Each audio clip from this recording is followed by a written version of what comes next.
Imagine ceci, tu es sur le point d'endurer un vol de 6 heures et tu sais déjà que tu vas t'ennuyer à mourir. Après tout, c'est 6 heures d'inactivité assis sur un siège, avec seulement de courtes pauses pour aller aux toilettes. Ça a l'air pénible, mais imagine la même chose pendant 18 heures. Non, on ne plaisante pas. De tels vols existent et ils sont de plus en plus courants. Aussi surprenant que cela puisse paraître, les gens préfèrent aujourd'hui se rendre d'un point A à un point B sans escale inutile. Mais comment tout cela a-t-il commencé ? Les vols aussi longs sont assez récents et je vais t'expliquer la raison de leur création. En vrai, le premier vol long courrier a eu lieu il y a 18 ans. Le 1er mars 2001, Continental Airlines a effectué son premier voyage sans escale sur une distance de 11 800 km. En fin de matinée, l'avion a quitté l'aéroport de Newark et s'est dirigé vers le nord. Il a survolé le nord des États-Unis, puis le Canada, puis est passé au-dessus du pôle Nord. Ensuite, il a survolé la Russie, la Mongolie et la Chine. Et 16 heures plus tard, il a atterri à Hong Kong. Les hommes d'affaires du monde entier ont été ravis de ce progrès car il a ouvert de nombreuses possibilités de voyages rapides. Beaucoup de voyageurs se rendent fréquemment dans ces deux centres financiers du monde. Mais avant 2001, il n'y avait pas de vols commerciaux sans escale qui en assuraient la liaison. Il est intéressant de noter que quelques jours seulement après le premier vol au départ de Newark, United Airlines a lancé son propre service à destination de Hong Kong.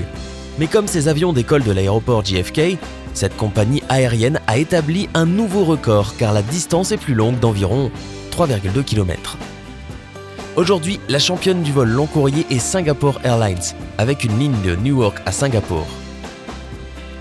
Imagine, le plus long vol commercial du monde dure 18 heures et 45 minutes et couvre une distance de 15 300 km. Serais-tu prêt à prendre un vol aussi long ? Fais-le nous savoir dans les commentaires. Si les vols long courrier sont si fréquents de nos jours, pourquoi les gens cherchent-ils encore des vols avec correspondance ? C'est une bonne question et la réponse est tout simplement l'argent. Jetons un coup d'œil à un vol très long courrier, disons de Singapour à New York. Pour ce vol, Singapore Airlines affrète un Airbus A350-900 ULR, ce qui signifie ultra longue portée. Il n'y a que 7 de ces avions dans le monde et ils peuvent parcourir une distance de 15 600 km sans faire d'arrêt ravitaillement. Mais alors que la version standard peut transporter 253 passagers à bord, la version ULR n'en accueille que 161. Tu vas peut-être trouver ça bizarre, mais il n'y a pas de passagers en classe économique sur ce vol. Aucun. Les passagers en classe affaires occupent 67 places et 94 places sont réservées aux passagers en classe économique premium. Plus de passagers et plus de sièges signifie plus de poids pour l'avion. Et transporter plus de poids implique de consommer plus de carburant, ce qui signifie, allez, c'est logique, un arrêt au stand. Tu vois comme tout est lié. Quoi qu'il en soit, les passagers en classe affaires et en classe premium paient plus cher leurs billets. En fin de compte, les compagnies aériennes ne perdent rien à exploiter des vols aussi longs à l'autre bout du monde. Mais si tu penses qu'un vol de 18 heures est la limite pour les vols très longs courriers, détrompe-toi. Qantas Airways prévoit d'ouvrir un vol sans escale entre Sydney et Londres d'ici 2022. Cette idée a été surnommée Projet Sunrise. S'ils réussissent, ce marathon aérien au-dessus de l'océan Indien durera 20 heures et 20 minutes. N'oublie pas d'emporter un jeu de cartes. Qantas a été à l'origine d'un accord entre Boeing et Airbus pour créer un avion qui pourrait voler pendant plus de 20 heures sans être ravitaillé. L'avion pourrait transporter du carburant supplémentaire qui pourrait être utilisé en cas d'urgence et de vent contraire. C'est bon à savoir. Tôt ou tard, l'une des deux grandes compagnies créera cet avion. Mais arrivera-t-elle à convaincre les passagers potentiels qu'un vol de 20 heures d'affilée est une bonne chose ? Qantas prévoit d'offrir à ses passagers l'élément le plus important sur les vols long courriers, à savoir le confort. Tout d'abord, la compagnie aérienne tentera de séduire les voyageurs avec une couchette située dans la soute de l'avion. De plus, il y aura une salle de sport à bord pour faire de l'exercice pendant le vol. Tu auras également la possibilité de te détendre après ta séance d'entraînement avec un bar, à condition d'être majeur bien sûr. Et si tu voyages avec des enfants, tout le monde te regardera d'un air agacé. Tu peux les laisser à la garderie et aller faire du sport, ou aller directement au bar. Fantastique, tu ne trouves pas ? Et tandis que les vols long courriers gagnent en popularité et procurent un certain confort aux passagers haut de gamme, les compagnies aériennes low cost cherchent toujours à réduire leurs coûts. Une nouvelle solution suggérée par des concepteurs aéronautiques italiens pourrait donner lieu à un billet d'avion encore moins cher. À première vue, Skyrider 2.0, le tout nouveau siège d'avion, semble plutôt inconfortable. Il faut s'appuyer sur la structure plutôt que de s'y asseoir normalement. Il semblerait qu'après avoir utilisé ce perchoir, un siège d'avion low cost sera considéré comme le summum du confort. Heureusement, ces sièges sont conçus pour les courts courriers, mais tout de même. D'ailleurs, la première version de ces sièges était encore moins rembourrée. D'un autre côté, ces sièges permettront aux compagnies aériennes low cost d'optimiser le remplissage de leurs avions. Il y aura beaucoup plus de monde et moins de bagages puisque le design ne semble pas permettre de placer un sac sous le siège de devant. Par conséquent, les compagnies aériennes seront en mesure d'accroître leur efficacité et leur rentabilité. La vérité, c'est que différents concepteurs tentent depuis des années de trouver des moyens de maximiser le nombre de places assises. Mais jusqu'à présent, aucun des modèles proposés n'a semblé attrayant pour les voyageurs. D'ailleurs, les autorités de l'aviation n'ont pas encore approuvé l'idée du siège perché. Quoi qu'il en soit, pour l'instant, il faut encore endurer de longues heures de vol sans toutes ces inventions géniales, ces innovations en matière de confort.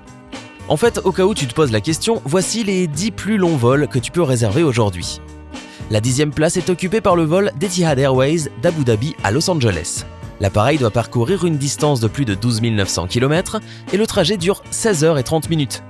Accroche-toi, ça ne fait que commencer. Delta Airlines occupe la 9e place. Le vol de Johannesburg à Atlanta dure 16 heures et 27 à 40 minutes. Ce qui représente environ 12 à 20 changements de couche pour le bébé qui crie derrière toi. La 8e place est occupée par le vol San Francisco-Singapour, exploité par United Airlines et Singapore Airlines. Si tu décides de te rendre dans ces deux villes, un vol direct t'y conduira. Et c'est simplement de prévoir à l'avance ce que tu vas faire pendant 16 heures et 35 minutes. Le 7e vol est celui de la compagnie nationale australienne Qantas Airways avec une ligne de Dallas-Fort Worth à Sydney. L'avion parcourt une distance de plus de 13 700 km en 17 heures et 15 minutes.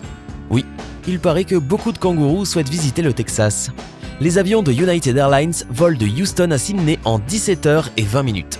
C'est probablement pour que les kangourous puissent voir davantage du Texas avant de rentrer chez eux. Toujours avec United Airlines, on pouvait parcourir 14 000 km entre Los Angeles et Singapour en 17 heures et 15 à 50 minutes. Mais depuis novembre 2018, Singapore Airlines a repris cette ligne. La 4e place revient à Emirates. Cette compagnie aérienne exploite un vol de Dubaï à Auckland, qui dure 17 heures et 20 minutes. J'en ai mal aux fesses rien que d'y penser. Le vol de Perth à Londres, opéré par Qantas, fait partie des 3 vols les plus longs. L'avion parcourt 14 500 km en 17 heures et 40 minutes. J'espère qu'il y a des films sur ces vols, non ? La médaille d'argent revient à Qatar Airways, qui exploite un vol de Doha à Auckland. Il faut 17 heures et 45 minutes pour relier le Moyen-Orient à la Nouvelle-Zélande.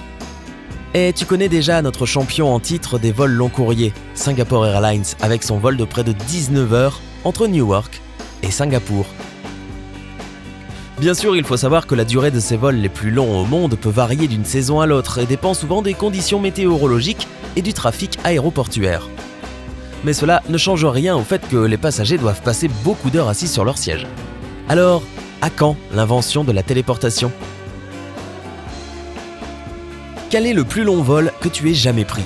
Es-tu prêt à prendre l'un de ces vols qui relient la fatigue à la monotonie ? Partage ton avis et ton expérience dans la section des commentaires ci-dessous.